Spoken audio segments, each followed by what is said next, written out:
Hello, I'm Lieutenant General Todd Semonite, 54th Chief of Engineers, and we're on the road again. Today we're in San Juan, Puerto Rico. It's a little noisy. We're in front of a massive power plant here at Palo Seco, and it's to be able to continue to recover from this unbelievable Hurricane in Maria. You know, we had Harvey in Texas, we had Irma in Virgin Islands and in Florida, and today we're going to talk a little bit about an update on how those recovery efforts are going.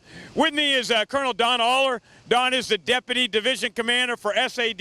He's actually wearing two hats. He's also the Deputy Division Commander for SWD. But Don's been down here for 70 days, instrumental in seeing some of these doctrinal missions. Don, you've done a phenomenal job. You're getting ready to redeploy back out. Tell our Corps team a little bit about what kind of missions are we doing down here, and maybe a little bit about the scope of those. So when a hurricane comes through, there's three critical things that happen here on Puerto Rico. One, you get your blue roof. Your roof gets blown off.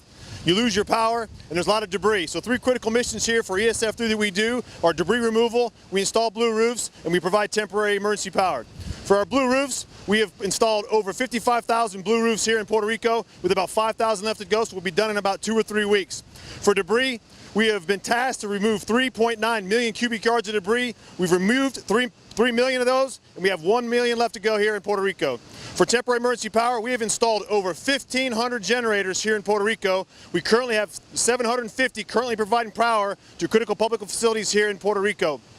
To put that into comparison, if you combine Sandy, Rita, and Katrina all in one, we've installed more generators here in Puerto Rico than all three of those storms combined. So Don, we can't do this mission by ourselves. We're working for FEMA. We're working hand in hand with the Puerto Rican authorities down here, a lot of great contractors, but we've got to have great Corps of Engineers civilians. I understand we've deployed about maybe 3,300 employees, 10% of the Corps.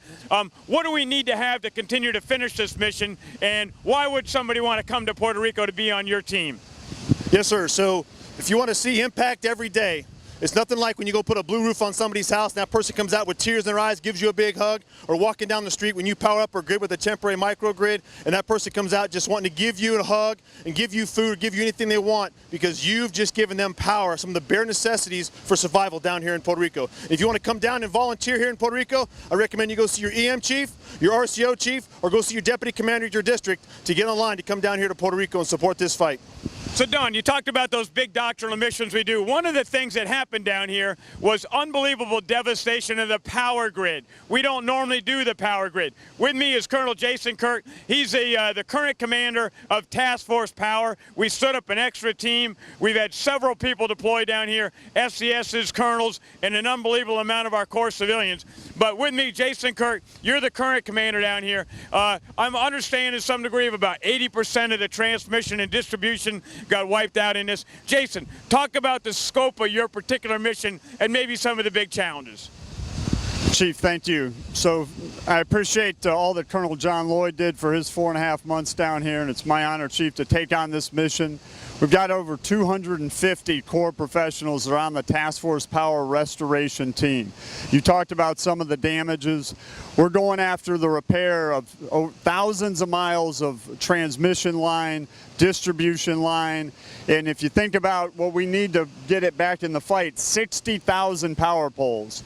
So now we're in action getting these power poles put in up rugged mountains, down through valleys. We've been at it for several months. At this point, we've got 85% of generation back in play. We'll talk about that for a second. And at this point, we've got 72% of the 1.4 million customers energized. Don talked about the victory that is each and every day that a house comes on, and we've gotten well over 1 million now back on. We're doing things like helping energize power plants. We're doing microgrids. We've got 8 of them across the island that give initial stability. And then we're going after every last mile to get 95% of restoration by the end of March. And then working very closely with PREPA and industry, USACE is pushing to get Puerto Rico back to 100% served by the end of May. Well, Jason, you got a great team down here. You know, the bottom line is this is difficult. The colonels and I just spent about 4 hours flying over the entire island, and I was amazed at how complicated some of this terrain was. You've got a massive logistical challenge down here, and we still have a lot of hard work to do. The vision of the Corps of Engineers is engineering solutions for the nation's toughest challenge. This is a hard challenge, but the Corps of Engineers is up to it. And the bottom line is we're going to continue to see this thing through. We need your help, and we say every single day, until the people of Puerto Rico have the right quality of life and have electricity on, we are absolutely committed to continue to work side by side with Puerto Rico authorities and FEMA to be able to get this done. So to both of you, I thank you for your time. And you guys know very well, our Army motto is Army Strong. Our Corps motto is Building Strong. But the bottom line is, on this particular one, we're going to be finishing strong, because that's what we need to do to be able to make this mission come home. Thanks for a great job, guys, and keep driving on. Appreciate all your hard work.